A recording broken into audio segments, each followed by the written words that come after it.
Welcome to Adhyapan institute. मैं CF Sheikh Singh account economics का teacher. आज का जो मैं टॉपिक आप लोग के साथ डिस्कस करने वाला हूँ वो मैं डिस्कस करूँगा क्लास 12th के इकोनॉमिक्स के सिलेबस के बारे में। जो मैं डिस्कस करने वाला हूँ क्लास 12th के इकोनॉमिक्स के सिलेबस के बारे में मैं आज आप लोग को बताऊँगा कि सिलेबस में जो 12th का सिलेबस है वो मार्क्स वाइज देखा जाए तो कौन सा चैप्टर हमारे सबसे ज़्यादा इंपॉर्टेंट है और कौन से कम, किन पे ज़्यादा ध्यान देना है किन पे कम। लेकिन देखा जाए तो ओवरऑल सारे चैप्टर्स इंपॉर्टेंट है, लेकिन मार्क्स भी हमें कंसिडर करना है क्योंकि मार्क्स भी ज़रूरी है, साथ में नॉलेज तो ज़रूरी है ही। तो देखा जाए तो सिलेबस को टू पार्ट्स में, सबसे पहले मार्क्स के ऊपर अगर देखें तो हमारा टोटल 80 मार्क्स का पेपर आता है और 20 मार्क्स का प्रैक्टिकल होता है। ठीक, तो अभी 80 मार्क्स को 2 पार्ट्स में डिवाइड किया गया है, पार्ट 1 एंड पार्ट 2। पार्ट 1 है आपका 40 मार्क्स का एंड पार्ट 2 जो पार्ट बी है, part A and part B, वो भी है कितने का, 40 मार्क्स का। अब यहाँ पे देखा जाए तो जो सबसे पहली हेडिंग्स है वो है introductory macro economics and second one is that Indian economy development. अब इसके अंदर ये सारे चैप्टर्स डिवाइड किए गए हैं। साथ में आप हेडिंग भी फर्स्ट पेज पे इसको रिकॉर्ड करिएगा ताकि आपको सही रहे, आपका पूरा सिलेबस आपके माइंड में होना चाहिए कि ये चैप्टर्स हैं। ठीक, और मार्क्स वाइज कितने कितने इंपॉर्टेंट है। सबसे जो पहला चैप्टर वो आपका है नेशनल इनकम, जो कि 10 मार्क्स के लिए पूछा जाता है। उसमें 4 पार्ट्स फिर से डिवाइड किए गए हैं। एक तो सबसे जो पहला चैप्टर है वो है macro economics and micro economics के बारे में थोड़ा बहुत, जो आप क्लास 11th में ऑलरेडी पढ़े होंगे, उसी चीज़ को कंसिडर किया गया है। उन दोनों के बीच का डिफरेंस को बताया गया है। कुछ basic concept means finished good क्या होता है, इंटरमीडिएट गुड्स क्या होते हैं, इन सब चीज़ों के बारे में आपको बताया जाएगा। ठीक है, फिर थर्ड है क्या, circular flow of income and last one is the aggregate related to national income, कि नेशनल इनकम कैसे कंप्यूट किया जाता है, इन सब चीज़ों के बारे में आपको बताया जाएगा। तो ये हमारा जो पहला है उसमें 4 पार्ट्स हैं। ठीक, 4 चैप्टर्स, आप इसी को और कंसिडर कर सकते हैं। फिर जो हमारा सेकेंड आता है वो है मनी एंड बैंकिंग। बुक्स में मनी को अलग, बैंकिंग का एक अलग अलग चैप्टर है, लेकिन ये दोनों मिला के 6 मार्क्स के लिए पूछा जाता है और ये चारों मिला के आपका 10 मार्क्स। इसमें से तो डेफिनेटली क्वेश्चन आएगा ही। मनी एंड बैंकिंग, यहाँ से भी क्वेश्चन आता है। Determination of income and employment, इसमें बहुत सारे चैप्टर हैं, सबसे ज़्यादा हाईएस्ट मार्क्स का चैप्टर है इस पार्ट ए में ये 12 मार्क्स के लिए पूछा जाता है, जिसमें क्या है कि आपको एग्रीगेट डिमांड क्या है, एग्रीगेट सप्लाई क्या है, इक्विलिब्रियम किसे कहते हैं, इन सब चीज़ों के बारे में आपको एक्सप्लेन किया गया है। फिर फोर्थ पॉइंट है government budget and the economy. Budget के बारे में थोड़ा बहुत एक्सप्लेन किया गया है, ये भी 6 मार्क्स का आता है। फिर फिफ्थ चैप्टर है बैलेंस ऑफ पेमेंट्स, ये भी 6 मार्क्स के लिए पूछा जाता है। तो जैसा कि मैंने आपको बताया, पार्ट ए जो है सिलेबस का आपके, उसमें इतने सारे चैप्टर्स हैं और सबके मार्क्स साइड में लिखे हुए हैं। 40 मार्क्स के लिए पार्ट ए पूछा जाता है एंड पार्ट बी भी 40 मार्क्स के लिए पूछा जाता है। पार्ट बी की तरफ मूव करते हैं तो यहाँ पे देखिए तो इंडियन इकोनॉमी डेवलपमेंट के नाम से है ये, और यहाँ पे 3 चैप्टर्स हैं देखा जाए तो। डेवलपमेंट एक्सपीरियंस जो कि 12 मार्क्स का है। फिर आता है 7th, अगर देखा जाए तो current challenges facing Indian economy like poverty, human capital formation, rural development, employment etcetera. 6th वाले में एक और चीज़, जब 1991 में जब इंडिया काफ़ी इकोनॉमिक्स से जूझ रहा था तो उसके बारे में यहाँ पे थोड़ा बहुत बताया गया है, तो उस चीज़ को यहाँ पे जानेंगे। 7th पॉइंट में आपको बताया गया poverty, human capital formation, rural development, इन सब चीज़ों के, ये भी आपका 20 मार्क्स का है। मोस्ट इम्पॉर्टेंट के लिए मैं हमेशा डेंजर साइन यूज करता हूँ, मोस्ट इम्पॉर्टेंट। 8 जो चैप्टर है वो है development experience of India and इसका कंपैरिजन विथ नेबर्स कंट्रीज़ के साथ, जैसे कि India Pakistan, India China etcetera. And इसमें एक इशू को डिस्कस किया गया, पॉपुलेशन एंड अदर पॉइंट्स को कंसिडर किया गया। तो ये देखा जाए आपका पूरा ये सिलेबस है आपके क्लास 12th के इकोनॉमिक्स का। क्लास 12th के इकोनॉमिक्स को फिर से मैं एक बार और फिर से रिवाइज करा देता हूँ। 2 पार्ट्स में डिवाइड किया गया है, पार्ट ए और पार्ट बी। पार्ट ए भी 40 मार्क्स का है, पार्ट बी भी 40 मार्क्स का है, लेकिन पार्ट बी जो है थोड़ा सा टेक्निकल है as compare to part A. And part B में इंपॉर्टेंट चैप्टर से 3, 6, 7, 8 ये सबसे ज़्यादा मार्क्स आता है current challenges facing Indian economy, जो कि 20 मार्क्स का है। ठीक, तो ये पूरा मार्क्स ऊपर नीचे भी हो सकते हैं, ऐसा नहीं कि सब एग्जैक्ट लिखा है, कभी किसी पोर्शन में से ज़्यादा, लेकिन अगर देखा जाए तो यहाँ से ज़्यादा क्वेश्चन उठ के आ रहे हैं एग्जाम्स में। फिर उसके बाद इस बेसिस पे, पास्ट के रिकॉर्ड के बेसिस पे मार्क्स डिवाइड किए गए हैं, ठीक है। तो अब हम, ये सिलेबस का पार्ट हो गया, अब हम अगला चैप्टर जो है नेशनल इनकम के बारे में शुरू करेंगे। और इसमें सबसे पहले मैं आपको बेसिक कॉन्सेप्ट समझाऊंगा, फिर उसके बाद बीच में किसी दिन टाइम मिला तो व्हाट इज़ मैक्रो इकोनॉमिक्स और इनके बीच का डिफरेंस समझा दूंगा, and circular flow of income and aggregate related to national income. कम से कम इसमें अगर देखा जाए तो 10 से 15 लेक्चर्स लगेंगे इस फर्स्ट चैप्टर में, और बाकी डे वाइज आपको क्लासेस मिलते रहेंगे। सारी क्लासेस आपको यूट्यूब पे अवेलेबल नहीं होगा, डिस्क्रिप्शन बॉक्स में हमारा प्ले स्टोर पे एप्लीकेशन अवेलेबल है अध्यापन इंस्टीट्यूट के नाम से, उसे डाउनलोड कर लीजिएगा, वहाँ पे आपको सारे लेक्चर्स मिलेंगे। यूट्यूब पे सारे लेक्चर्स नहीं होंगे, प्ले स्टोर से हमारा एप्लीकेशन ज़रूर डाउनलोड कर लीजिएगा, वहाँ पे आपको मैक्सिमम मिलेंगे, आपको लेक्चर्स वहाँ पे अवेलेबल होंगे।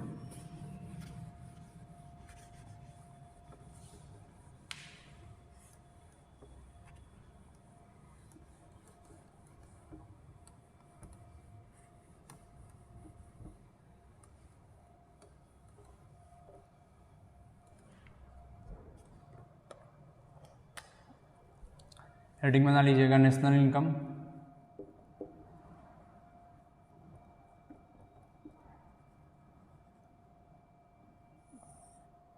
इसमें हम डिस्कस करने वाले हैं बेसिक कॉन्सेप्ट्स।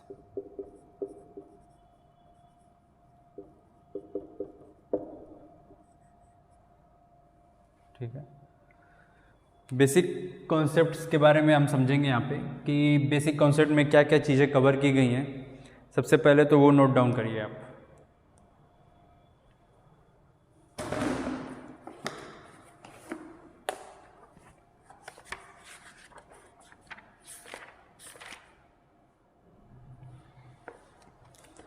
बेसिक कॉन्सेप्ट में जो चीज़ें कवर की गई हैं, सबसे पहली चीज़ जो कवर की गई वो है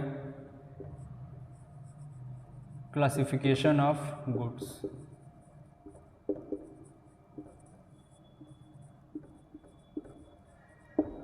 जिसमें आपको बताया जाएगा फिनिश्ड गुड्स क्या है, इंटरमीडिएट गुड्स किसे कहते हैं,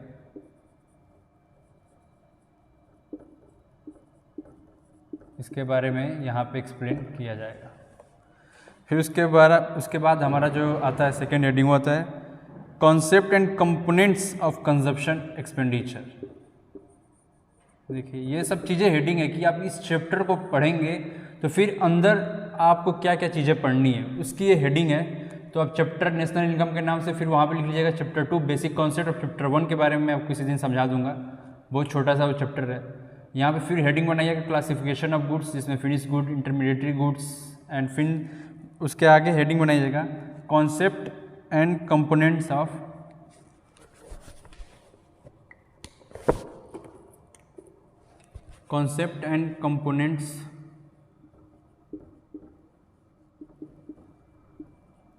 ऑफ कंजप्शन एक्सपेंडिचर। ठीक है, उसके बाद जो अगली हेडिंग आती है, देखिए थ्योरी इतना इंटरेस्टिंग नहीं होगा एज कम्पेयर टू प्रैक्टिकल, लेकिन हमें अपना इसमें इंटरेस्ट खुद से ही बनाना होगा।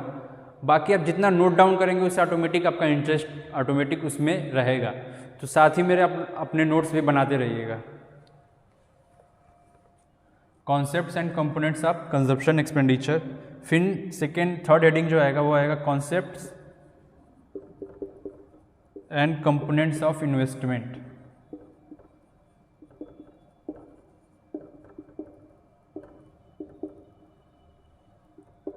Stocks and flows,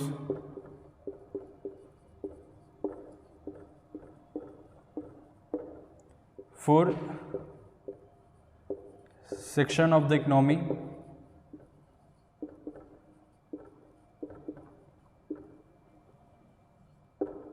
circular flow of income.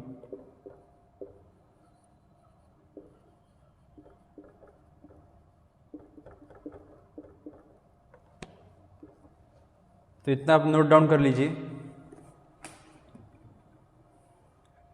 सबसे पहले नेशनल इनकम में जो सेकेंड पार्ट है वो बेसिक कॉन्सेप्ट। तो बेसिक कॉन्सेप्ट के अंदर इन सब चीज़ों को हम समझेंगे।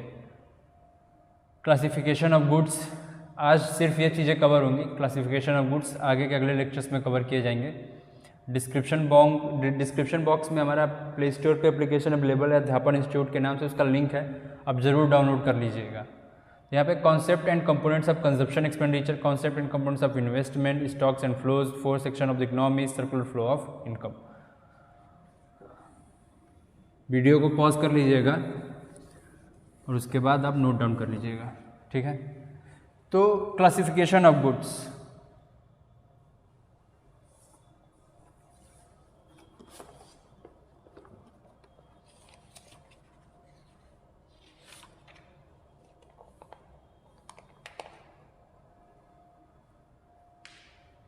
क्लासिफिकेशन ऑफ गुड्स को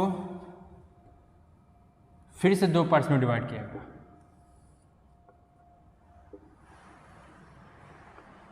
ठीक है, नोट डाउन करिए। ये हो गया फिनिश्ड गुड्स,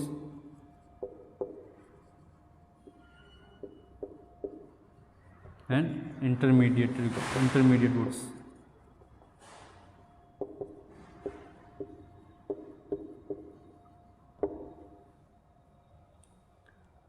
कौन कौन से हो गए हमारे? Finished goods and intermediate goods, इतना नोट डाउन करिए। उसके बाद क्या आता है हमारा, इस साइड पे देखा जाए तो consumer goods and capital goods.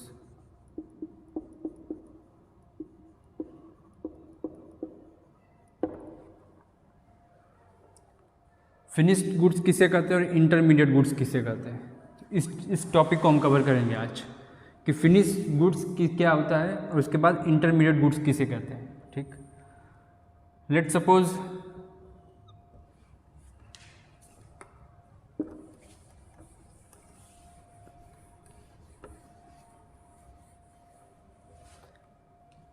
ये एक प्रोडक्शन लाइन है,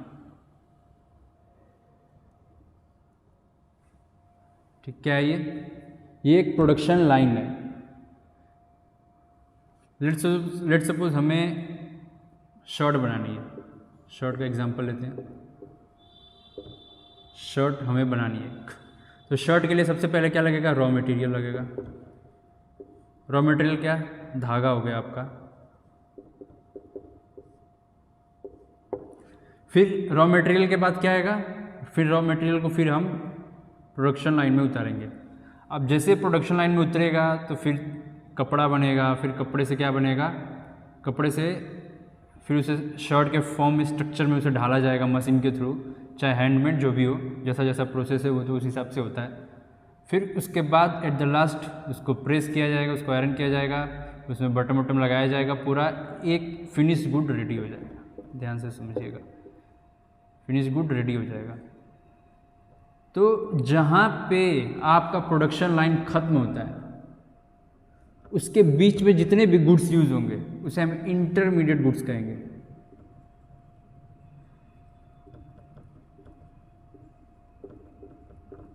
और जो प्रोडक्शन के बाद जो गुड्स रेडी टू यूज होते हैं उन्हें हम फिनिश्ड गुड्स कहते हैं।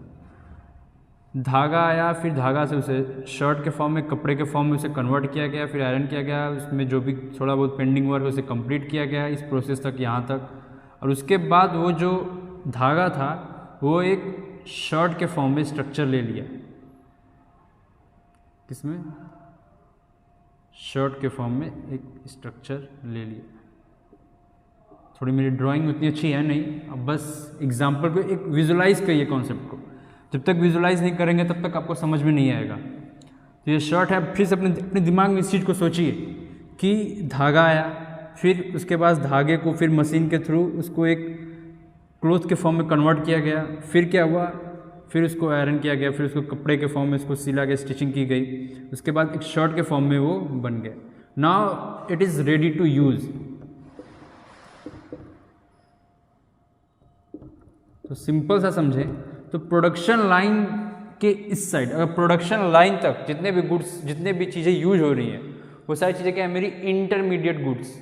और प्रोडक्शन खत्म होने के बाद जो गुड्स यूज़ होगा वो finish goods that is ready to use, अब हम उस चीज़ को यूज़ कर सकते हैं, फिनिश्ड हो चुका है, अब उसके ऊपर कोई भी वर्क पेंडिंग नहीं है हमारा। अगर कोई वर्क पेंडिंग है तो still it is intermediate goods, अभी वो फिनिश्ड गुड्स के फॉर्म में कन्वर्ट नहीं हुआ। बात को समझ रहे हैं आप? तो ये एग्जाम्पल था एक शर्ट का। अब दूसरा एग्जाम्पल देता हूँ, फिर से समझिए कि इंटरमीडिएट गुड्स किसे कहेंगे और फिनिश्ड गुड्स किसे कहेंगे।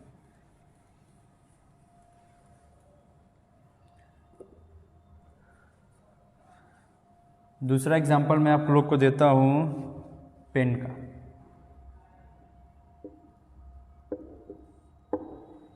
सबसे पहले पेन में क्या होगा, सबसे पहले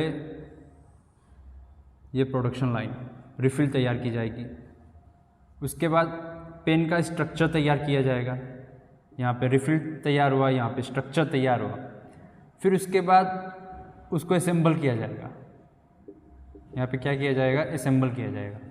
फिर असेंबल करने के बाद now this pen is ready to use. अब ये पेन क्या है, सब कुछ कवरिंग ववरिंग, अगर असेंबलिंग के बाद अगर कुछ कवर ओवर करना है, स्टिकर लगाना है तो उसको वेट कर लीजिए। स्टिकर, पेन कंपनी का नाम, लोगो सोगो सब इस पर लगा है पेन के ऊपर, देख रहे हैं। तो अब नाउ स्टिकर लगने के बाद now this pen is ready to use. अब इस पेन का हम यूज़ कर सकते हैं लिखने के लिए। तो अब यहाँ से जितनी चीज़ें यूज़ हुई वो सारी चीज़ें क्या हैं, हमारी इंटरमीडिएट गुड्स हैं, ना कि फाइनल गुड्स। एंड नाउ जब ये रेडी टू यूज़ है प्रोडक्शन लाइन के बाद, अब ये किस फॉर्म में कन्वर्ट हो गया, फिनिश्ड गुड्स के फॉर्म।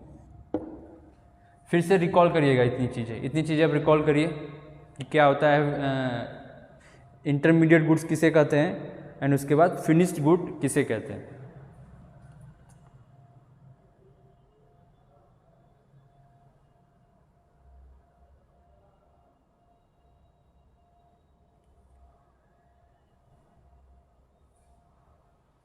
ठीक है, जब तक वो प्रोडक्शन में है, जब तक वो रेडी टू यूज़ नहीं है, तब तक वो फिनिश गुड नहीं है। अगर लेट सपोज ये पेन है एंड इस पेन के ऊपर कवर नहीं किया गया है, इंक इसमें नहीं लगाई गई, तो क्या ये रेडी टू यूज़ है, क्या मैं इसका यूज़ कर सकता हूँ? The answer is no, it's not ready to use. Until and unless ready to use के फॉर्म में चीज़ नहीं हो पाएगी, तब तक ये फिनिश गुड नहीं है। जब रेडी टू यूज़ हो गया तो फिनिश गुड हो गया। फिनिश गुड से पहले जितने भी चीज़ें यूज़ हो रही थी, जैसे कि इंक हो गया, रिफिल हो गया, स्ट्रक्चर इसका प्रिपेयर किया गया प्लास्टिक से, चाहे जिस मटेरियल से भी, वो सारी चीज़ें क्या हमारी इंटरमीडिएट गुड्स, मतलब बीच के समान, middle, in the middle. Production, जब प्रोडक्शन कंप्लीट हो गया, बिफोर प्रोडक्शन जितने भी गुड्स यूज़ हो रहे हैं वो हमारे इंटरमीडिएट गुड्स हैं, एंड आफ्टर द प्रोडक्शन वो हमारे फिनिश गुड्स के रूप में कन्वर्ट हो गए। अब अगेन फिनिश गुड्स फिर डिवाइड किया गया, फिनिश गुड्स को फिर डिवाइड किया गया, ठीक है, दो पार्ट में। क्या कौन कौन सा होगा, consumer goods and producer goods.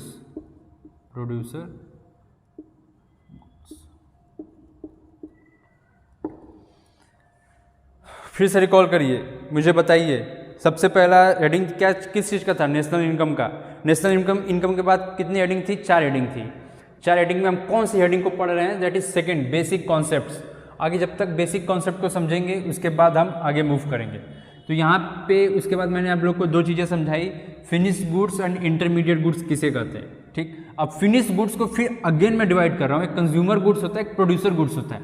तो कंज्यूमर गुड्स क्या है एंड प्रोड्यूसर गुड्स क्या है, ध्यान समझिए।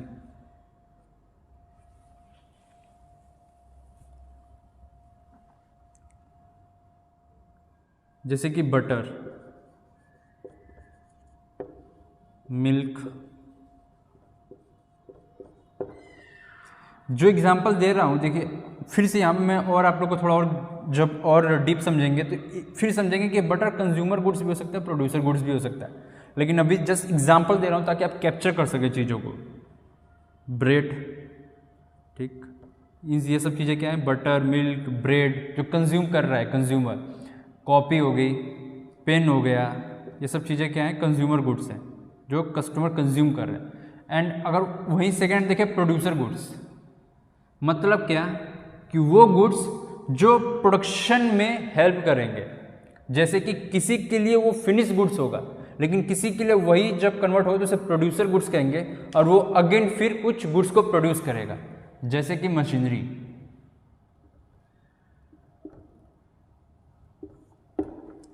अब जितने भी मशीनरीज यूज होते हैं वो प्रोड्यूसर गुड्स हैं, इनका हम यूज़ करते हैं प्रोडक्शन के लिए।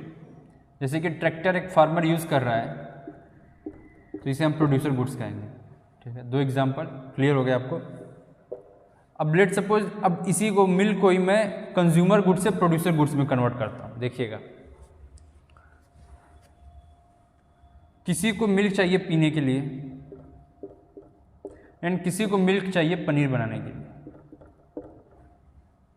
यहाँ पे ये हो गया जहाँ पे हम उसको कंज्यूम कर रहा है कस्टमर, तो वहाँ पे कंज्यूमर गुड्स हो गया। लेकिन वही मिल्क जब पनीर के फॉर्म में कन्वर्ट किया जा रहा है तो क्या हो गया, ये प्रोड्यूसर गुड्स हो गया।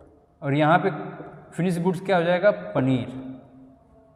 ठीक है, बात समझ रहे हैं कि वही मिल्क कंज्यूमर गुड्स भी है और वही मिल्क क्या है, प्रोड्यूसर गुड्स भी हो गया। तो इतना आप नोट डाउन करिए, finish goods, consumer goods and producer goods.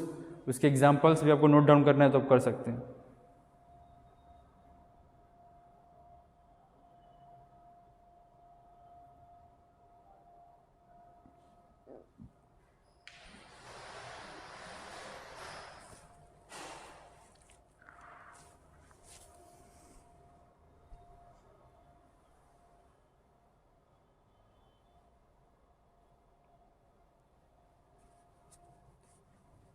अब फिर अगेन इस चीज़ को मैं फिर से और थोड़ा डिटेल में समझाता हूँ। और दो नए वर्ड सीखिए। एक होगा कंज्यूमर एक्सपेंडिचर और दूसरा होगा इन्वेस्टमेंट एक्सपेंडिचर।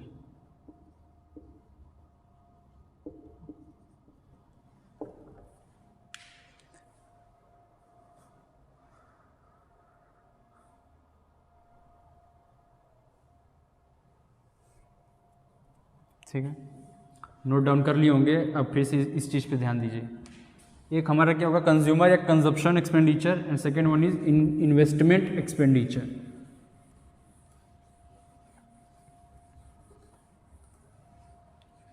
कौन से 2 अगेन फिर हमें इसमें वर्ड सीखने हैं। एक हो गया मेरा कंजप्शन एक्सपेंडिचर, कंज्यूमर एक्सपेंडिचर या consumption expenditure, and second one is investment expenditure. जो पैसा कोई भी व्यक्ति ऐसे जो गुड्स थे जो कंज्यूमर गुड्स के लिए यूज़ किया जा रहा है उसे कंजप्शन एक्सपेंडिचर कहते हैं। The money which is used by any consumer for the consumption of consumer products, जैसे कि फिनिश गुड्स, कंज्यूमर, फिर मैंने प्रोड्यूसर, 2 गुड्स समझाए थे। तो जो कंजप्शन एक्सपेंडिचर है वो पैसा जो कि एक कंज्यूमर यूज़ कर रहा है फॉर कंजप्शन, जैसे कि उसने बटर, चाहे उसने मिल्क परचेज किया पीने के लिए, खाने के लिए, तो ये सारी एक्सपेंडिचर क्या कहलाएंगी, कंजप्शन एक्सपेंडिचर। लेकिन ऑन द अदर हैंड वहीं अगर कोई मशीनरी परचेज करके ला रहा है, कोई ट्रैक्टर परचेज करके ला रहा है ताकि वो प्रोडक्शन में यूज़ करेगा, इसे हम लोग क्या कर रहे थे, फिर से बताइए कौन से गुड्स इसे कह रहे थे, प्रोड्यूसर गुड्स। जो भी पैसा प्रोड्यूसर गुड्स के ऊपर यूज़ होगा उसे हम क्या कहेंगे, इन्वेस्टमेंट एक्सपेंडिचर। जो कंज्यूमर गुड्स के ऊपर यूज़ होगा उसे हम कहेंगे कंजप्शन एक्सपेंडिचर। 2 गुड्स मैंने आपको शुरू में समझाया थे, consumer goods and producer goods. जो प्रोड्यूसर गुड्स पे यूज पैसा होगा उसे हम इन्वेस्टमेंट कहेंगे, और जो कंज्यूमर गुड्स पे पैसा इन्वेस्ट होगा उसे हम कंजप्शन एक्सपेंडिचर कहेंगे।